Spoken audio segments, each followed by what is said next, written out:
Hello everyone, welcome to education candle. आज की video में हम मैथमेटिक्स 2 में यूनिट 2 का एक important topic volume of solids of revolution को कवर करेंगे। 10 मार्क्स का क्वेश्चन आपका हर बार एग्जाम में पूछा जाता है और बहुत ज़्यादा इंपॉर्टेंट टॉपिक है ये volume of solids of revolution. इसको आज सीखते कैसे ईजी तरीके से सॉल्व किया जाता है। सभी स्टेप्स को फॉलो करना, स्टेप बाय स्टेप चलेंगे इस टॉपिक को समझने के लिए। सबसे पहले मैं आपको बता देता हूँ कि सॉलिड ऑफ रिवोल्यूशन क्या होता है। देखिए, if a plain area is revolve about a fixed straight line lying in its own plane, then the body is generated by the plane area is called the solid of revolution। देखिए मतलब क्या है इसका। For example कोई भी आपको plane given है, जैसे कि अगर मैं सर्कल का ही एग्जांपल लूँ, ये आपके पास कोई भी कोऑर्डिनेट है, ये आपके पास एक कोऑर्डिनेट है एक्स और वाई का, ठीक है। इस पे आपको एक सर्कल दे दिया प्लेन में 2 डायमेंशन का, ठीक है। 2 डायमेंशन का आपको एक सर्कल गिवन है इसमें। अगर इस 2 डायमेंशन के कर्व को इस 2 डायमेंशन के सर्कल को अगर आप क्या करो, रोटेट कराओ अबाउट एक्स एक्सिस, यानी कि एक्स एक्सिस के अबाउट रोटेट कराओ, या इसको वाई एक्सिस के अबाउट रोटेट कराओ, तो जब आप इसको रोटेट कराओगे तो रोटेट कराने पर आपके पास एक बॉडी जनरेट होगी। अगर मैं इस सर्कल का ही एग्जांपल लूं, तो इस सर्कल, क्योंकि ये 2 डायमेंशनल बॉडी है, तो 2 डायमेंशनल बॉडी को अगर मैं इस सर्कल को रोटेट कराऊं एक्स एक्सिस के अबाउट, तो आपके पास एक स्फीयर बन के आएगा, ठीक है। एक गोला बन के आएगा, स्फीयर बन के आएगा, ठीक है। तो वो आपकी कैसे रहेगी, एक थ्री डी बॉडी रहेगी। वो आपके पास आएगी एक 3D बॉडी, ठीक है। तो वही चीज कह रहा है ये, उसी को हम बोलते हैं सॉलिड ऑफ रिवोल्यूशन। अब जो वो 3D शेप की जो बॉडी आपकी जनरेट हुई है, उस 3D जनरेटेड बॉडी का ही आपको वॉल्यूम फाइंड आउट करना है। That's it. इस टॉपिक का मतलब केवल इतना सही है। क्लियर? आप तो समझ गए क्या होता है solid of revolution. Volume volume निकालना है उस रेवोल्यूटेड बॉडी का। अब इसको एक एग्जांपल समझते हैं जिससे कि आपको और अच्छे समझ में आएगा। सर्कल का अगर मैंने एग्जांपल बताया तो आपको सर्कल से ही समझा देते हैं। लेट सपोज अगर मैं इसको एग्जांपल देखूं, आपके एग्जाम में कुछ इस तरीके से क्वेश्चन पूछे जाएंगे कि find the volume of this curve, ठीक है, of this curve. 2 dimensional curve ही है, ठीक है, क्योंकि क्या है आपका एक सर्कल है, एक सर्कल की इक्वेशन है। एक छोटी सी इंपॉर्टेंट चीज जिसके 2 फॉर्मूला हैं आपके इसमें, इसको आप नोट डाउन कर लीजिए। सबसे पहले आपकी, अगर आपका जो कर्व है वो रोटेट हो रहा है अबाउट एक्स एक्सिस, तो उसका वॉल्यूम निकालने का फॉर्मूला होता है आपका, ध्यान से समझना चीज को। अगर मैं अपने प्लेन को, यानी कि आपका जो भी वो है, अगर आपका कोई कर्व है, अगर मैं उसको एक्स एक्सिस के अबाउट रोटेट कराऊं, तो उसका वॉल्यूम निकालने का फॉर्मूला होता है इंटीग्रेशन x1 से x2 2 pi y square then dx। किसके अबाउट निकाल रहे हैं ये एक्स एक्सिस के अबाउट रोटेट हो रहा है कर्व। से आपको ध्यान होनी चाहिए, तभी आप इसके आंसर को निकाल सकते हो।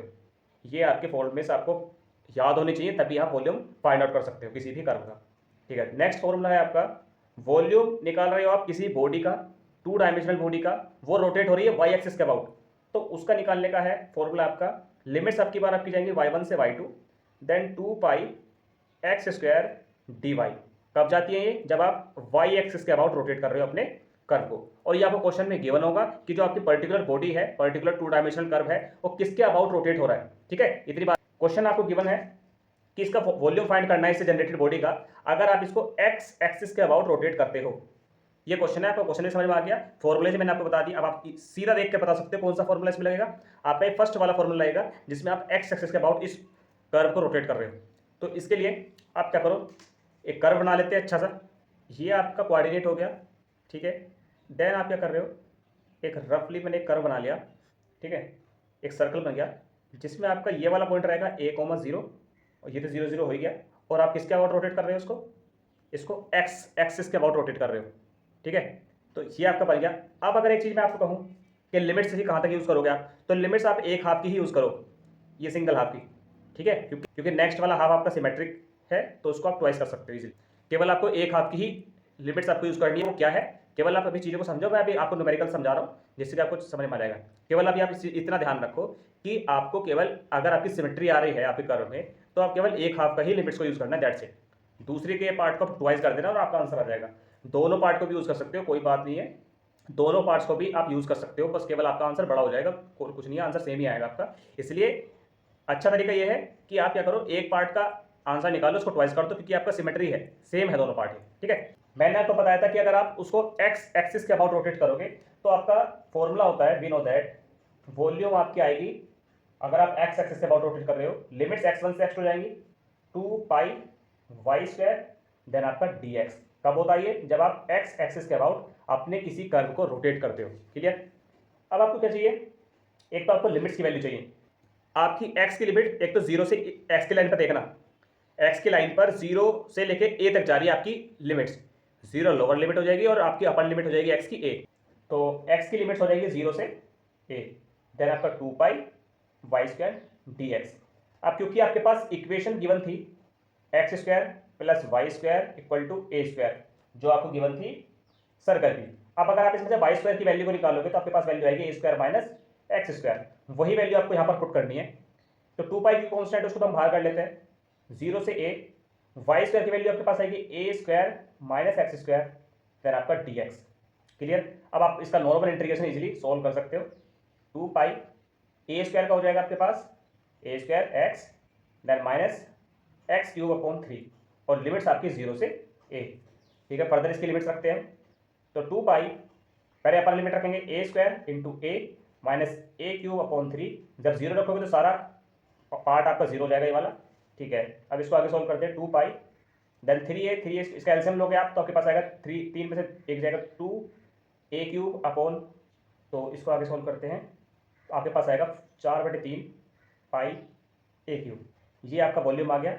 और आप जानते हो, अगर आपको फॉर्मूला याद होगा, किसी भी स्पेयर की वॉल्यूम निकालने का फॉर्मूला आपका यही होता है 4/3 पाई ए क्यूब। ठीक है, यही फॉर्मूला होता है। अभी आपने 10th पे 11th में आपने फॉर्मूला पढ़ा भी होगा और वो आपने यहाँ पे प्रूफ भी कर दिया।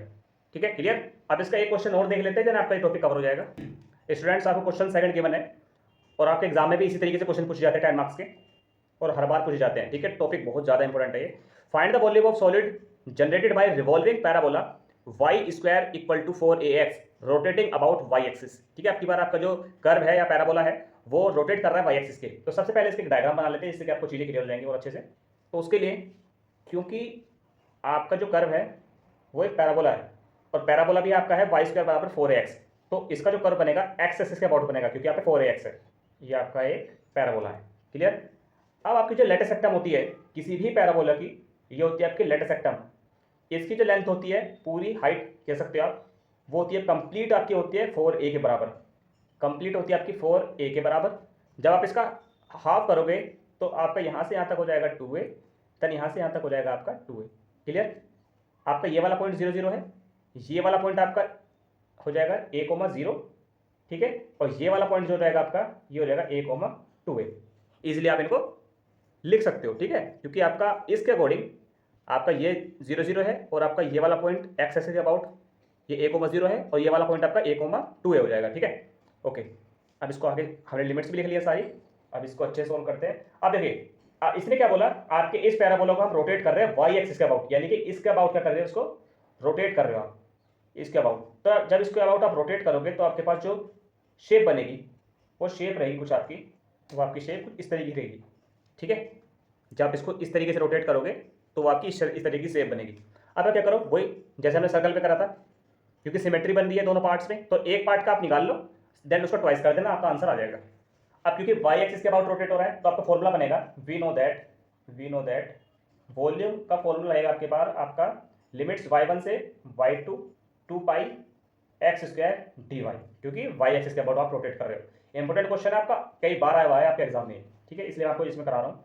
तो इसको करते हैं आगे सोल्व। वाई की लिमिट्स देखो कहाँ से कहाँ तक जा रही है। वाई की लिमिट आपकी 0 से लेकर 2a तक जा रही है, तो ये रहेगा 0 से 2a, देन आपका 2 पाई एक्स स्क्वायर की वैल्यू आपकी यहाँ से क्या आएगी, एक्स की वैल्यू देख लीजिए, एक्स की वैल्यू आपकी यहाँ से आएगी वाई स्क्वायर अपॉन 4a, तो ये हो जाएगा वाई स्क्वायर अपॉन 4a और इसका स्क्वायर भी है। ठीक है, अपॉन डी वाई। ठीक है, डी वाई। देन आपका 2 पाई कॉन्स्टेंट उसको हम बाहर कर लेते हैं, 2 पाई 0 से 2a वाई स्क्वायर की पावर ये हो जाएगा वाई की पावर 4, देन आपका 16a square d y. Constant part बाहर कर लेते हैं, 16a स्क्वायर देन 0 से 2 पाई 0 से 2a वाई की पावर 4 अपॉन, अच्छा अपॉन वाला पार्ट हमने बाहर कर लिया, देन डी वाई। ओके, इसको आगे इंटीग्रेट कर देते हैं, 2 पाई अपॉन 16a स्क्वायर। जब y की पावर 4 का इंटीग्रेशन करोगे तो आपके पास आएगा y की पावर 5 अपॉन 5, इंटीग्रेशन आप इजीली कर सकते हो। देन आपकी लिमिट्स 0 से 2a। ठीक है, अब आप इसकी लिमिट्स रखोगे तो 2 पाई अपॉन 16a स्क्वायर ये हो जाएगा आपके पास 2a की होल पावर 5 अपॉन 5 माइनस 0, क्योंकि नीचे आपकी लोअर लिमिट 0 है, कंप्लीट पार्ट 0 हो जाएगा। इसको आगे सोल्व करते हैं, 2 pi upon 16a square, then आपका हो जाएगा 32a की पावर 5 अपॉन 5। ठीक है। देन आपका 16 ट्वाइस जा 16 टू जा 32, देन आपका ये हो जाएगा 4/5, ए की पावर 5 है, आप बटे में आपकी ए की पावर 2 है, तो अभी कट कर ये हो जाएगी, सिंप्लीफाई करके आप इजीली सोल्व कर सकते हो, आपके पास आ जाएगा ए की पावर 3, ठीक है। इतना आपने सोल्व कर लिया और आपके पास पाई ऑलरेडी था, और आप इसको अच्छे से लिख देते हैं, तो आपके पास वॉल्यूम आएगा 4/5 पाई ए क्यूब, यही आपका फाइनल वॉल्यूम है, ठीक है। इसी तरीके से आपको स्टेप्स फॉलो करने हैं किसी भी सॉलिड रिवोल्यूशन में वॉल्यूम को निकालने के लिए। Okay students, thank you.